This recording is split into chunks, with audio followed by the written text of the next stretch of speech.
Hello everyone, welcome back to the series of Learn Ethical Hacking from Zero using OverTheWire Bandit, and this is the level 31st and episode 28. Okay, so in this level again the same thing is that just there is the different thing is the user has been changed from 29th to 30th. So again we need to use the local machine, so we will just copy the repository link and we need to specify those things which is none other than the port number. Then again we need to copy that and we need to clone that repository. So if you are new and watching this video at first, then kindly watch the full playlist so that you can understand what the video is going on. Right now we are solving the level 30 to 31st.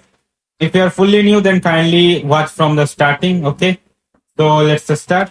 We need to just copy paste it, and when we will give the command git clone, it will clone the repository. It is asking the password. The password is same as it's already mentioned on the site. So we will see in our local system, we got a new repo directory. So we will go inside the repo. Again ls, then again cat command. Let's see. But oh, this is just an empty file. So what is we can check, like if you see, sorry, ls dash a, then there is dot git, so obviously it's git initialized, so we can see the git log.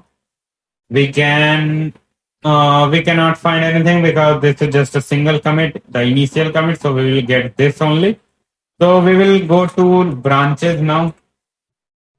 Let's see, is there any different branch? Again, there is nothing. Now let's see the help section, what is we can look it out. So if we will see the help section here, you can find a tag.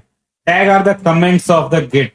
Like if there is an initial commit, for example, the user made a tag that version 1. Then if the tag points out where and what was created, or you can say that developer uses this as comments. Okay.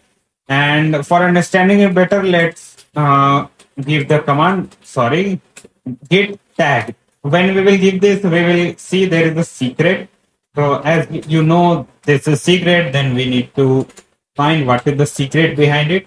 So if we will give this command git so secret, then boom, we got the password.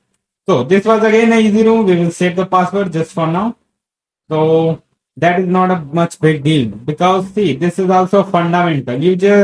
You're learning how you can use simple commands to find vulnerabilities in the system and how you can break through those systems if there is any silly mistake. I hope you like the room. This was very basic and just of building the fundamentals, how ethical hackers should think. So I hope you like the room. For now, this was all. Let's see you guys in the next video. Till then, stay safe, stay secure. Bye bye, regards, and have a kind.